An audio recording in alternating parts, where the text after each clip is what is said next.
jobs report shows some job gains in industries like healthcare, hospitality, and leisure, but concerns are growing about AI replacing some human workers. Amazon says it's cutting 14,000 jobs as it ramps up spending on AI. This week, Microsoft announcing it is laying off nearly 4% of its workforce as it tries to refocus more on AI.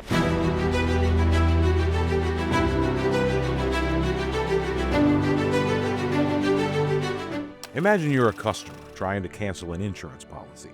You call the helpline, you're greeted, not by a person, but by an AI assistant. It sounds confident, it sounds fluent.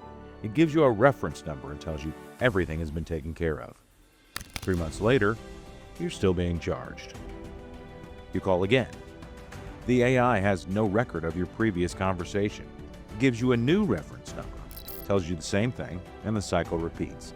And at some point you realize this isn't a system you can rely on. This isn't a hypothetical. Variations of this story played out across dozens of industries: healthcare, banking, customer service, logistics, in the years following the great corporate rush toward artificial intelligence. I am of the opinion that AI can already do all of the jobs that we as humans do. It's just a question of how we apply it and use it. Companies had made a decision, a sweeping, confident, expensive decision. They were going to replace their human workers with AI. They were going to cut costs, move faster, and pull ahead of the competition. And at first, it seemed like it might actually work. But that's where the story starts to break. So why, quietly, carefully, and without much fanfare, are so many of those same companies now reversing course? To understand why this happened, you have to understand the moment these companies were living in. The pressure was coming from every direction at once.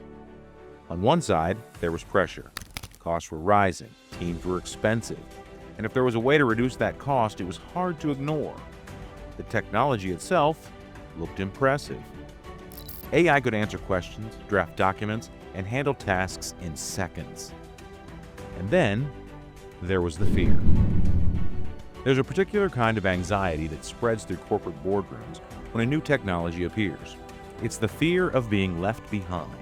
If your competitor replaces their team with AI and their costs drop by 30% and you don't act, you've already lost. It doesn't matter if the technology is fully ready. What matters, or what feels like it matters in the moment, is moving first. This combination of pressure, promise, and fear created something close to a stampede. And in that moment, speed mattered more than caution. Companies began replacing customer service agents with AI chatbots. Administrative roles were eliminated and handed over to automated systems.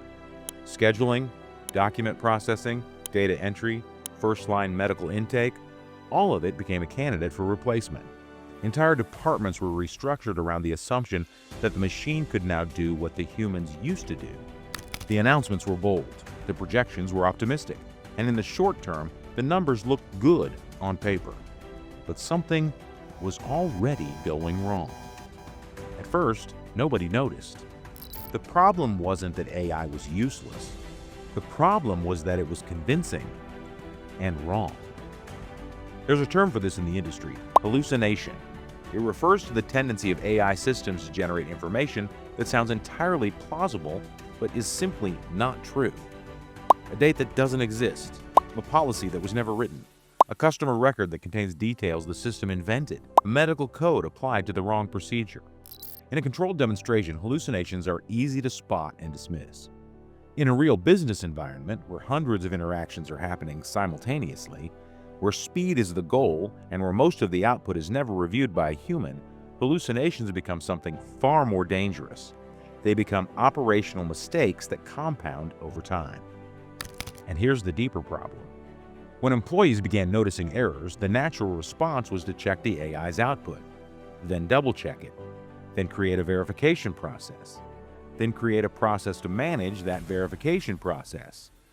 What was supposed to eliminate work started to duplicate it, and in some cases, it made the process slower than before. In healthcare administration, staff reported spending more time correcting AI-generated documentation than it would have taken to write it themselves. In customer service environments, supervisors found themselves reviewing transcripts that contained information the AI had confidently provided and that was completely wrong. In scheduling and logistics, automated systems would optimize for one variable while quietly breaking another, producing plans that looked efficient on a dashboard but fell apart in execution.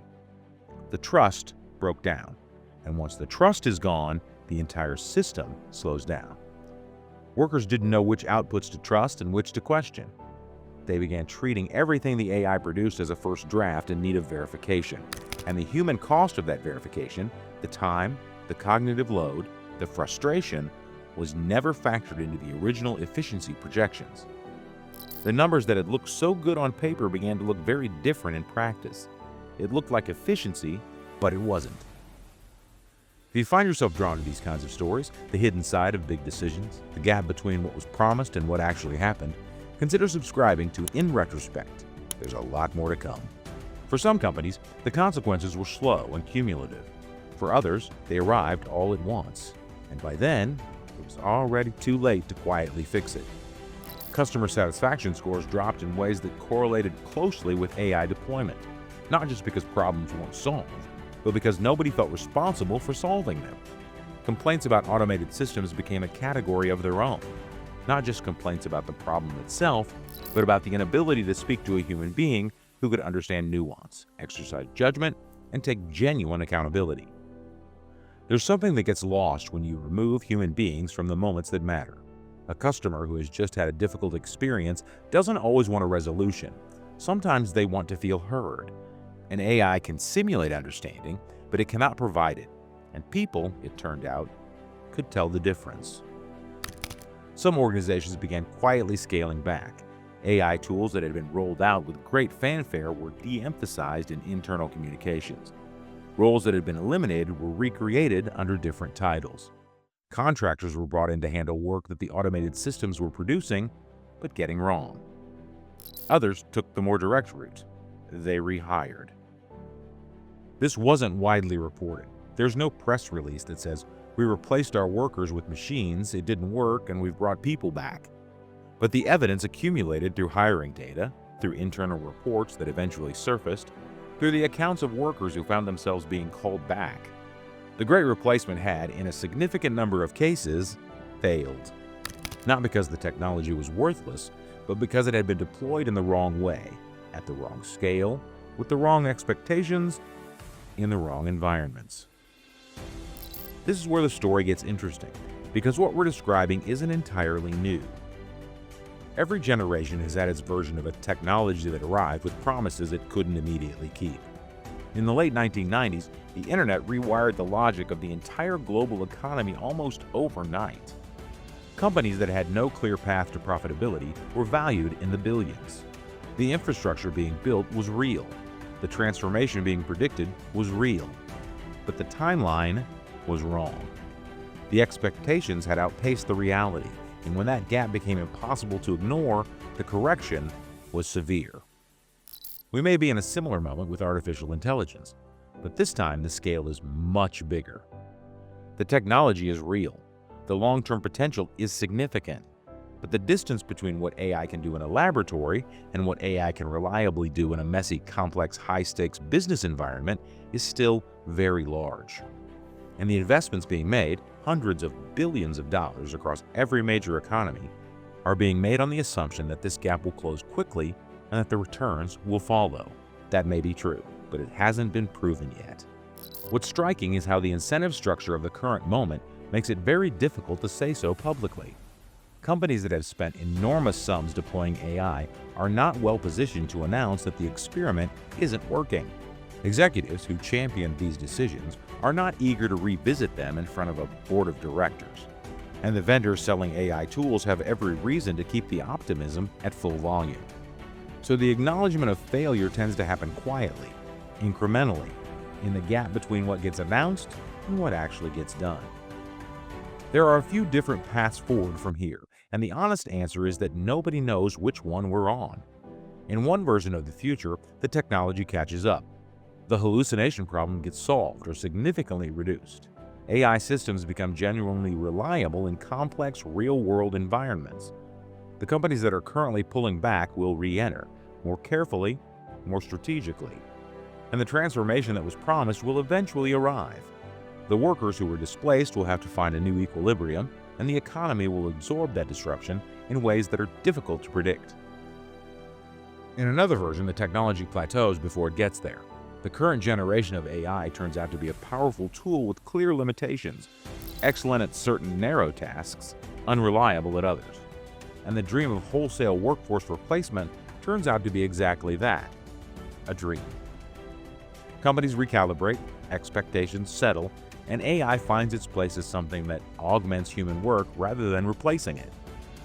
And then there's the version that's already beginning to take shape in some organizations, the hybrid model. Not replacement, but collaboration.